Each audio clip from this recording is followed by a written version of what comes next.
Hey friends, it's me again. I am in my favorite little spot in our house that I like to come to just for some quiet time, for some reading. So I thought I'd share a book with you tonight. How's that? It's getting dark outside. So I'm guessing you guys are all in, getting ready to get your baths and getting ready to go to bed. So maybe this can be your bedtime story tonight, or you can save it and listen to it tomorrow. How's that? I think I showed this to all of you before we left. It's Patricia Polacco's newest book called Remembering Vera. And so I'm going to read this one to you tonight, and I hope you enjoy it. It's the first time I'm reading it all the way through. I read the first couple of pages, and then I thought I should just share it with you. Let's just read it together. So that's what we're doing. There's a note from Patricia Polacco in the very front. Can you see that? In the very front of the book, first page. And it says, "This is a very personal story and dear to my heart. It's about a very special little dog that I came to know many years ago. The first time I saw her was back in 1962, shortly after I had graduated from high school. One of my relatives was stationed on the U.S. Coast Guard base at what was then Government Island, on the western tip of the Alameda in the San Francisco Bay. I lived in nearby Oakland, and he had offered to take me on a tour of the base. We were walking near one of the barracks when I spied an ancient little yellow dog. It was apparent that she had given birth to so many litters of puppies that her little body was now round and saggy. But when I heard her story and how she came to be there at the base, I was convinced what an amazing dog she was." All right, so here we go with our story. Kind of hard to see the pictures. I seem a little far away, but I don't know, I can't get any closer and get the whole book in. "What will that old man say?" one of the guys piped up. "Davy, if that old man catches her in here, he'll order her to be taken to the pound, and you know what will happen to her there," another one said. "Well, I'm a-keeping her," Davy Bunch said defiantly. "We're just going to have to hide her and keep her hidden from the commander," he insisted. So from that day on, all of them agreed to keep her hidden on the base. Davy named her Vera after one of his favorite aunts. Sure enough, just about all the little guys in the barracks fell hard for that little dog. And pretty soon she was standing watches with them. She'd march the quad and do drills with them. She stood at attention during morning reveille and even went out on the bay aboard the Bayou tenders.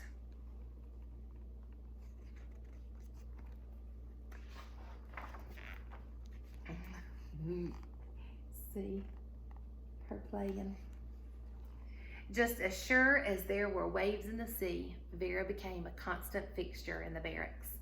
All the boys loved playing with her, but most especially Davy. He even taught her to do amazing tricks. "Watch this, fellas. She can fetch anything," Davy crowed, and then he'd throw her a toy. Nothing was too far, or too high, or too difficult for Vera. She could run the fastest, jump the highest, and even swim the hardest, just to retrieve her toy.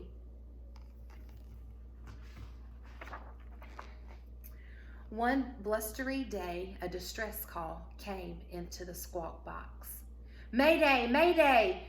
We've crashed on the rocks. We're sinking fast!" An urgent voice rang out. "We're a mile off of the Farallones National Marine Sanctuary," the voice went on. Davy and his company mustered and raced to the dock and boarded one of the search and rescue cutters. Vera was right behind them. That day, the old man happened to be aboard, pulling a surprise inspection. "Cast off, mates! Lives hang in the ballots," he bellowed. With that, the cutter raced across the bay and out under the Golden Gate Bridge, and then took a heading due west, bound for the Farallones National Marine Sanctuary. Just at that moment, a terrible squall came up, and the seas were high and choppy. All right, so that word they boarded one of the search and rescue cutters. I wasn't quite sure what that was. So I kept reading and I checked out my picture and I figured that a cutter is that boat, a search and rescue cutter, right? Use the words around it and the pictures to help you figure out what some of these words mean that you might not know. When they finally got to the disabled boat, it was listing to port and taking on water fast. The folks aboard looked scared out of their wits. "Hurry up, men! Those folks need rescuing! Put on lively steps now!" the old man boomed. The trouble was that the rough seas, the fierce winds, and the rip currents made it impossible for the cutter to come alongside the sinking boat. Uh-oh. See what's happening? They're trying to rescue the people on the boat. We'll have to bust them a line. Then we'll ring a chair and pull them off the vessel onto the cutter, the old man roared.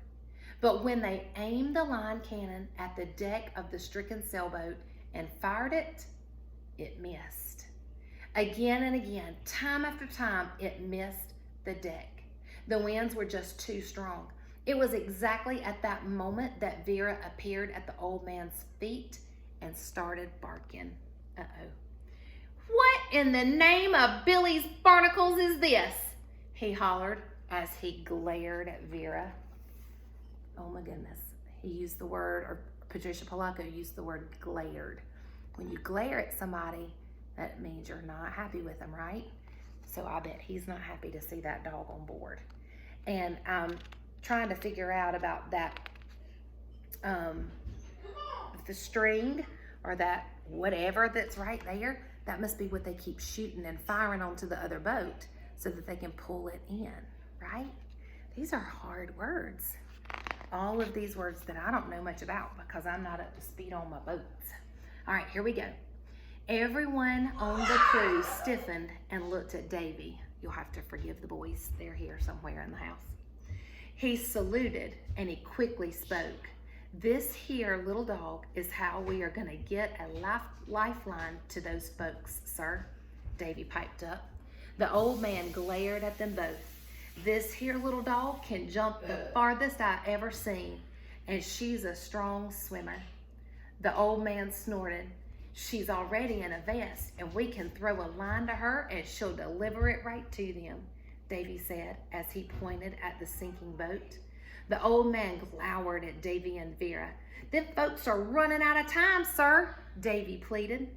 The old man gave another snort. All right, we'll give it a try," he grumbled. Davy threw a line to Vera and gave her the sign, and Vera leaped into the churning waters.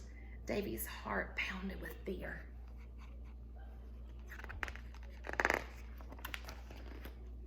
Vera paddled with fierce determination toward the wrecked sailboat. It was as if she knew that she was the last hope that those people had. Everyone, including the old man, was cheering her on. Time after time, the waves would hide Vera in a trough. She'd disappear, only to surface again, paddling ever nearer the distressed boat. Suddenly, she vanished beneath the waves. Everyone fell silent, and that could be heard. All that could be heard was the howling of the wind. There she is! She's aboard!" Davy cried out. A collective cheer went up, and that probably could have been heard all the way back to San Francisco.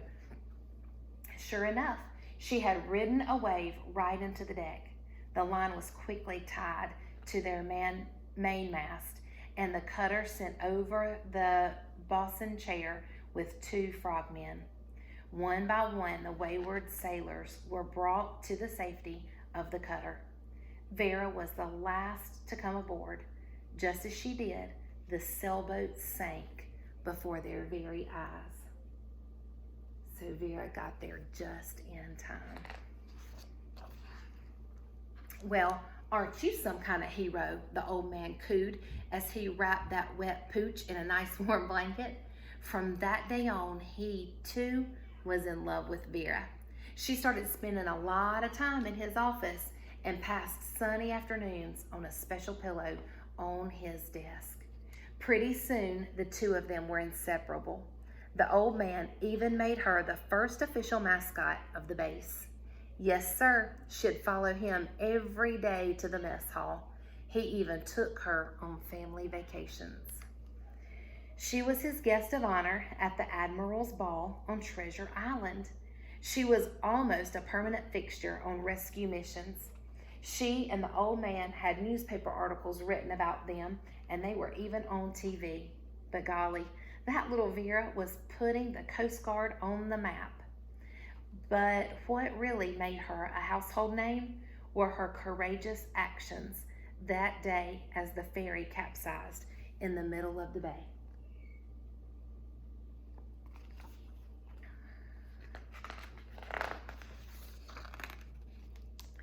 That morning, the ferry was loaded with commuters and their cars. They had just left the jetty in San Rafael. It would never be known why the ferry capsized, but it got caught in a terrible rip current and was being pulled toward the treacherous shoals of Alcatraz. So the word capsized. We don't know why the ferry capsized. Do you know what capsized would mean by looking at that picture? Yeah, turning over, right? Go fall into the side. Rescue cutters and fireboats were dispatched immediately. They got lines to the ferry right away, but there was a small group of passengers still trapped below decks. The hatch door had jammed. The Coast Guard cutter that Vera was on was the nearest to the ferry, and Vera jumped in without a life vest. The waters were freezing, and the old man feared that the shock of it might drown Vera. But she was undaunted, and she scrambled aboard the ferry and pulled the tangled pile of rope that was blocking the hatch. She got it open, and then she stood and barked and barked. All the trapped people followed the sound of her barking to the open hatch door. Every single one of them got out safe and sound. Suddenly, the ferry shifted. The hatch door slammed shut and trapped Vera.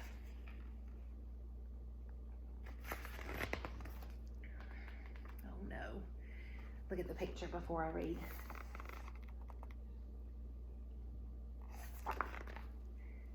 The old man and his crew just stood there in horror as they watched the ferry disappear beneath the turbulent waters. There was no sign of Vera. "Vera! Vera girl!" the old man cried out, but she was nowhere to be seen. The old man buried his face in his hands and he began to openly weep. "Wait! Wait! Look! Look!" Davy called. There she was. She bobbed to the surface. She was too weak to swim and was half frozen and gulping water. Several crew members dove in to get her, and when they hoisted her aboard, the old man couldn't stop hugging her, and she couldn't stop licking his face. Oh, I'm glad she's safe. Look. Check out that picture. Look out the window, too. Pretty neat little picture. From that day on, the little man saw to it that Vera got a nice, thick steak every day. Needless to say, she received the finest veterinarian care as well. But even with all the pampering, her recovery was long. There was damage to the muscles of her hind legs, probably from being in the frigid water too long. Finally, the old man made sure that Vera received a medal for valor, and he made her an honorary member of the U.S. Coast Guard. The ceremony was held right on the quad, just under her favorite tree. Then Vera was officially retired from active duty, but she remained on the base for the rest of her days. Twice a year, Vera gave birth to a litter of puppies. All of them found wonderful homes. Everyone wanted a part of brave little Vera. Sweet. In the spring of 1967, I was working at the Oakland SPCA. One day, a young Coast Guardsman came to the door carrying a very old dog covered by a blanket. He placed it in front of me on the counter. She's very old, blind and deaf too. But now she can't even eat. Nothing stays down, he said sadly. I'm here on orders to have her put to sleep, he added. I knew who was under that blanket. I pulled back a corner, and it was Vera. I personally carried her down the hall to Dr. Camner's surgery. He had been treating Vera all those years. We both sighed. I held her in my arms as she peacefully and gently drifted into her well-earned rest. When I got back to the reception room, the young man was gone, probably overcome with emotion. So I called the Coast Guard base to see what they wanted done with Vera. I was told that they would call me in just a few hours.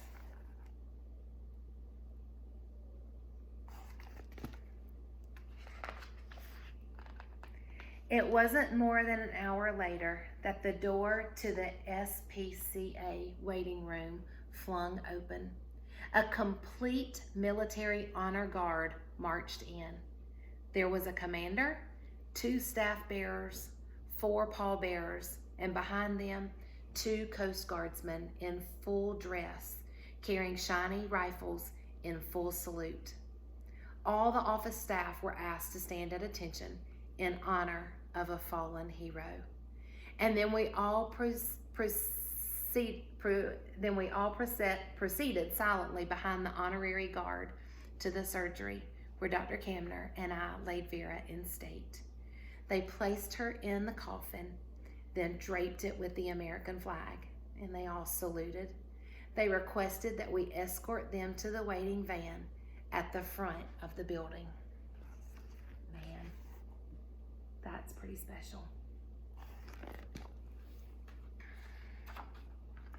Every person we passed was struck silent. Men dragged their hats off of their heads, and women put their hands across their hearts. Children bowed their heads. Some of them even saluted. There wasn't a dry eye. Everyone there honored that wonderful little dog. As I watched the van pull away, I was struck by the thought that somehow my life was meant to intersect with Vera's. I felt honored that I had met her back in 1962 and learned so much about her. How fortunate that I happened to be at the SPCA and witnessed this amazing tribute to her.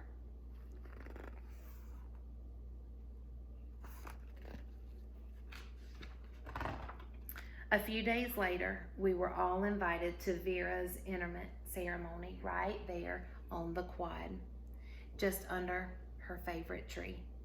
I was pleased to see 2 large white anchors marking her grave. That was in 1967.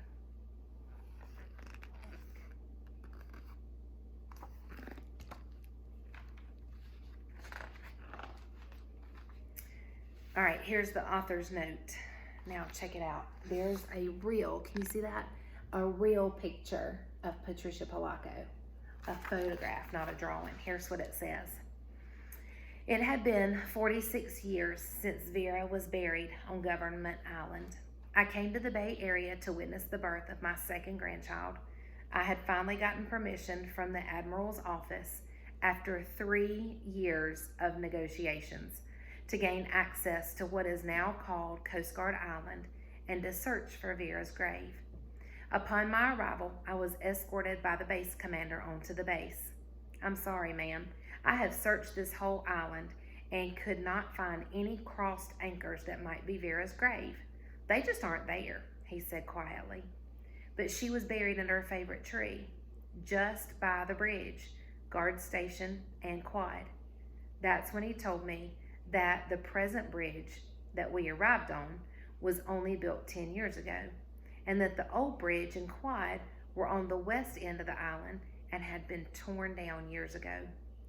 Did you search the west end, I asked? No, was his answer. So we walked across the island to the place where the original guard station, quad, and bridge had been.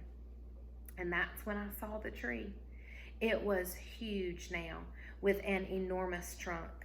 As we rounded the tree, there they were, the crossed anchors and a small marker. It was Vera's grave. I had my son take a photo. My hope was that all of you could come and see it for yourself, but the U.S. Coast Guard is now part of Homeland Security, and it's not possible for anyone to visit the base due to the strict security measures. But now, as you see her final resting place, vow to remember this remarkable little hero, Vera, an honorary member of the U.S. Coast Guard. That's pretty neat. So now look one more time at the real picture. Isn't that so neat? You know, as we've been studying Patricia Polacco's books, we've talked a lot about heroes. You know, Mr. Hamp was a hero in Welcome Comfort, and Mr. Falker was the hero in Thank You, Mr. Falker. And now all of a sudden, we've got a hero in this book, but it's not a teacher. It's not a custodian at a school. It's a dog. It is a dog. Doesn't make Vera any less of a hero just because she's not human, right? She saved lives. She changed people because of her actions and what happened. So here's what I want you to think about and talk about with your families at home. I want you to talk about a hero again. Who is a hero? Who's an everyday hero? And how they're different from superheroes. And then, why is Vera a hero? What did Vera do in this story that makes her a hero? I enjoyed this book. Thank you for listening to it with me. Thank you for reading it with me. I want to see you. I cannot wait to see you. I am going to squeeze you in half. I'm going to hug you so hard when I see you when we head back to school. I cannot wait for it. In the meantime, stay well, people. I love you dearly. I want you to hug your mamas and your daddies for me so they can squeeze you back and know that that one's from me. All right? I love you guys. Tune in again for another book soon. Thank you. Have a good night. Bye-bye.